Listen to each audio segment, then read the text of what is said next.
नमस्कार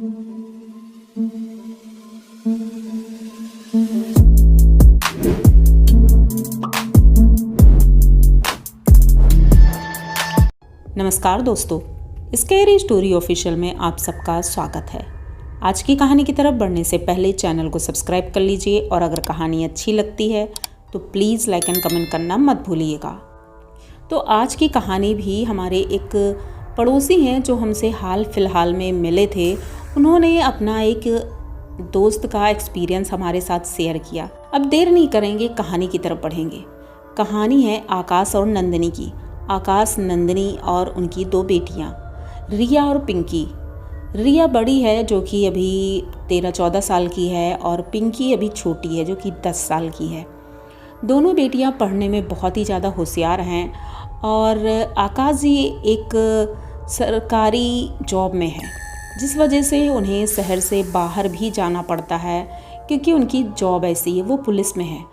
अब इनकी वाइफ जो है नंदिनी, वो पूरे घर को अच्छे से संभालना जानती हैं। वो भी पढ़ी लिखी है और बहुत ही ज़्यादा इंटेलिजेंट है। सब कुछ परफेक्ट है। नंदिनी सब कुछ अकेले ही हैंडल करती है। तो अब आकाश ने सोचा कि किराए के घर पे इतने दिनों से रह रहे हैं, क्यों ना अपना घर ले लिया जाए।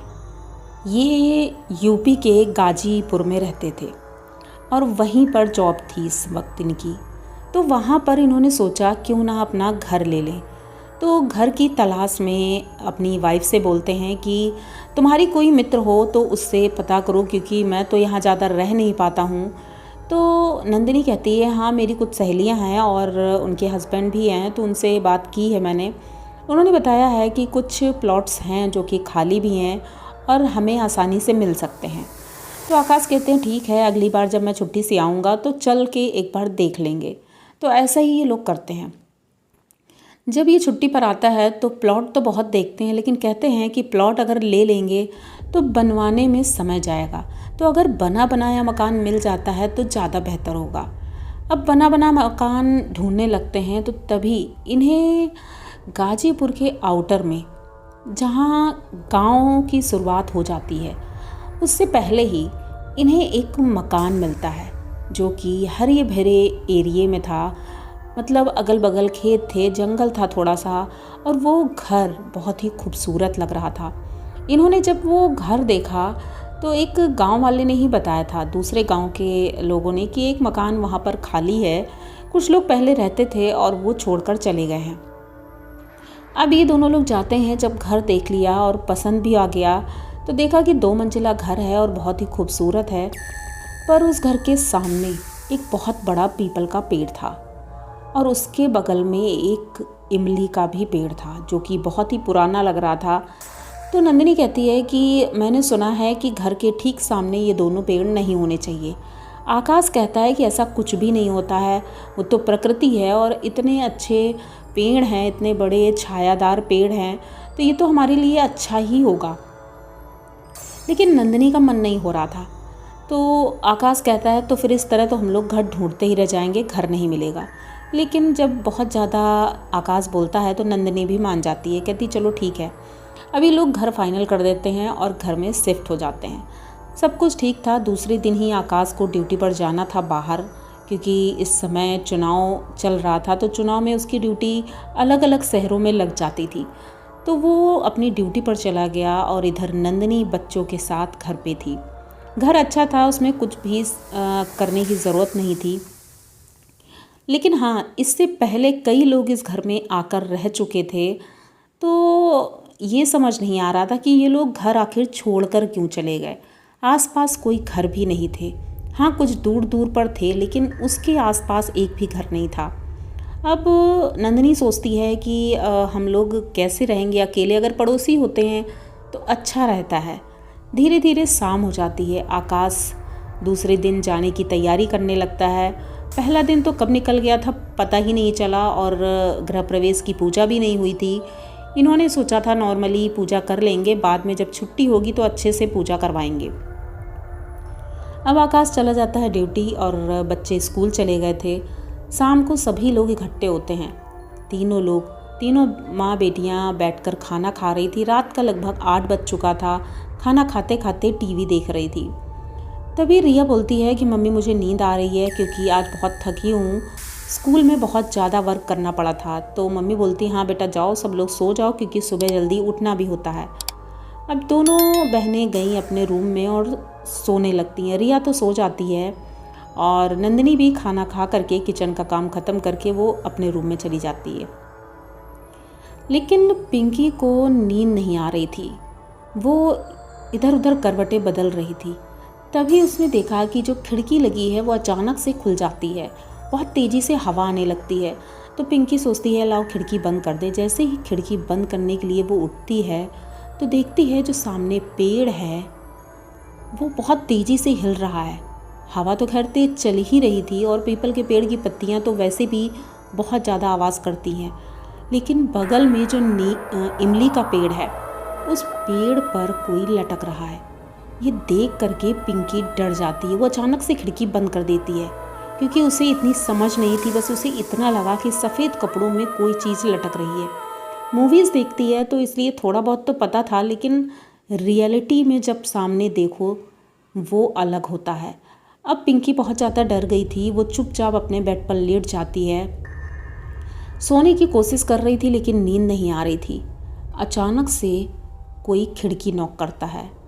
अब ये देखती है जब खिड़की, तो किसी का भयानक चेहरा दिख रहा था। वो इतना भयानक था कि पिंकी देख करके एकदम से चीख पड़ती है। जब वो चीखती है तो रिया की नींद पहले खुल जाती है। मम्मी भी दौड़ कर आती हैं, पूछती हैं क्या हुआ है, तो वो उंगली से इशारा करती है खिड़की की तरफ, लेकिन खिड़की में कोई भी नहीं दिख रहा था। अब इनकी मम्मी पिंकी को संभालती हैं, कहती बेटा कुछ नहीं है। पिंकी लेकिन बहुत ज़्यादा डर चुकी थी। पिंकी अब धीरे से जब उनकी मम्मी सुलाती हैं तो वो सो जाती है, लेकिन ये रोज़ का सिलसिला बन गया था। 3 दिन हो गए थे और पिंकी ने खाना भी नहीं खाया था। पता नहीं क्या हो गया था उसको, वो बस अपने रूम में बैठी रहती थी।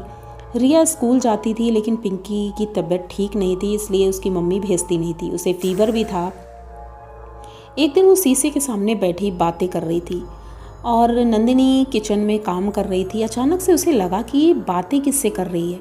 जब ये जाती है और दरवाजे से झांक कर देखती है, उसके होश उड़ जाते हैं, क्योंकि नंदिनी के ठीक सामने जो शीशा रखा था उस शीशे में एक औरत की आत्मा, उसे आत्मा ही कहेंगे क्योंकि शीशे के अंदर कोई नॉर्मल इंसान तो दिख नहीं सकता क्योंकि पीछे कोई भी नहीं था।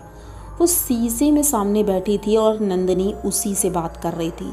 ये देख करके अपना मुंह दबाती है और किचन की तरफ भाग जाती है। अब नंदिनी बहुत ज़्यादा डर गई थी कि आखिर मेरी बेटी के साथ क्या हो रहा है। थोड़ी देर बाद ये दरवाज़ा नॉक करती है। जैसे ही नॉक करती है तो देखती है कि पिंकी सो रही है। इतनी जल्दी वो कैसे सो गई। वो जगाती है और कहती बेटा कुछ खाना खा लो, लेकिन वो घुर्रा रही थी, कुछ बोल नहीं रही थी। ये बात अब नंदिनी को अखर रही थी क्योंकि ये पहली बार हुआ था। इसने अपनी मम्मी को फ़ोन किया कि मम्मी पता नहीं पिंकी के साथ क्या हो रहा है। तो उनकी मम्मी कहती ठीक है बेटा मैं आती हूँ। वो दूसरे दिन ही आ जाती हैं, मतलब कि पिंकी की नानी। वो बहुत उम्र दराज थी और उन्हें बहुत अनुभव भी था इन सब चीज़ों का। जैसे ही वो घर आती हैं और सामने उन पेड़ों को देखती हैं, वो अंदर आते ही कहती हैं कि बेटा तुम्हें ये घर नहीं लेना चाहिए था, क्योंकि ये दोनों घर जहाँ अगर घर के सामने हैं तो वहाँ निगेटिविटी तो होती है, लेकिन मुझे कुछ और भी लग रहा है यहाँ पर। अब नानी शाम थी तो शाम को सभी लोग खाना खा करके अपनी बातें कर रहे थे। ये दोनों लोग बातें करने लगते हैं, बच्चे अपने अपने रूम में थे। तभी उनकी नानी देखती हैं कि उस पेड़ से कोई लटक रहा है। अब वो नंदिनी को बताती हैं, लेकिन नंदिनी को वो दिखाई नहीं दे रहा था, नानी को दिखाई पड़ा था। नानी समझ चुकी थी कि शायद पिंकी पॉजेस है। अब वो कहती हैं नंदिनी से कि हमें इसे एक तांत्रिक को दिखाना पड़ेगा, क्योंकि अगर बहुत ज़्यादा हम देर कर देंगे तो उसके साथ गलत भी हो सकता है। तो दूसरे दिन ही ये तांत्रिक को फ़ोन करती हैं। तांत्रिक जैसे ही घर आता है वैसे ही पूरे घर में जैसे तूफ़ान सा आ गया था। जितनी फ़ोटोज़ थी, और मतलब आप सोचिए कि पिंकी बहुत छोटी है, अभी 10 साल की है। वो बड़ी बड़ी टेबल कुर्सियाँ तक उठा उठा कर पटक पटक कर मार रही थी। तांत्रिक घर से बाहर निकल जाता है और कहता है कि ये आत्मा बहुत ही ज़्यादा ताकतवर है और इसे बाहर निकालना बहुत मुश्किल है। अब वो लोग रोने लगती हैं और कहती हैं हमारी बच्ची को बचा लो, क्योंकि हम अपनी बच्ची को खोना नहीं चाहते हैं। तांत्रिक कहता है इस घर के अंदर तो मैं नहीं आऊँगा, तो आप लोग उस बच्चे को बाहर लेकर आओ। लेकिन नंदिनी और उनकी मम्मी पिंकी को अकेले वो ला ही नहीं पा रही थी, जबकि छोटी बच्ची दुबली पतली सी पता नहीं कितनी ज़्यादा भारी हो रही थी, उसे लेकर आ ही नहीं पा रही थी। तभी तांत्रिक कहता है कि ठीक है, मैं कुछ सामान देता हूँ, वो लेकर जाओ, उसके मत्थे पर लगा देना। एक भभूत टाइप में वो देते हैं और नंदिनी जाती है भभूत लेकर और पिंकी के मत्थे पर किसी तरह लगा पाती है। और जैसे ही वो लगाती है तो पिंकी बेहोश हो जाती है। बेहोश होने के बाद उसे बाहर लेकर आते हैं। अब तांत्रिक उनके घर के बाहर ही वो पूजा शुरू करता है। जैसे ही पूजा शुरू करता है, रात का लगभग 11 बज चुका था और ये पूजा रात में ही होती है।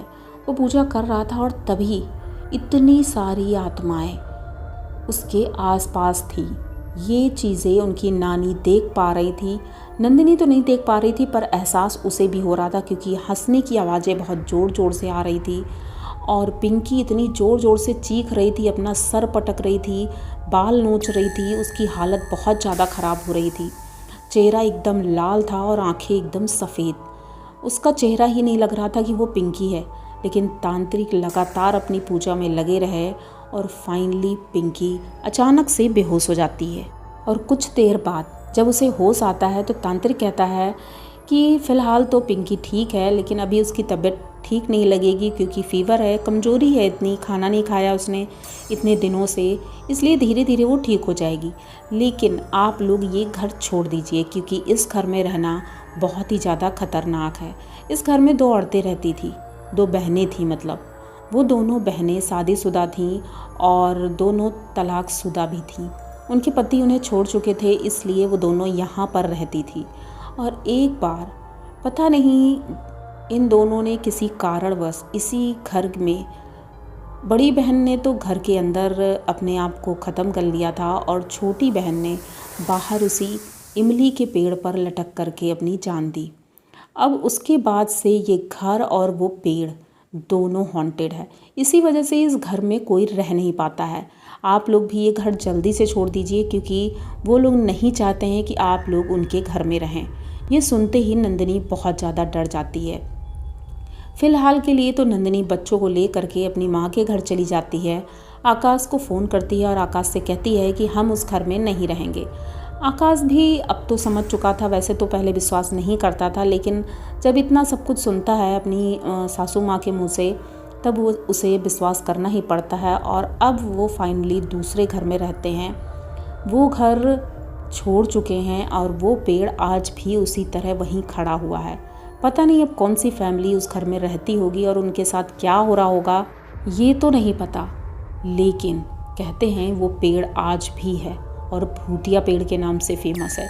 तो आप लोगों को इनकी ये कहानी कैसी लगी? अगर अच्छी लगी हो तो प्लीज़ चैनल को सब्सक्राइब करिए, लाइक कमेंट करिए, शेयर करिए और बने रहिए हमारे साथ। मिलते हैं फिर किसी नई कहानी में, तब तक के लिए डरते रहिए।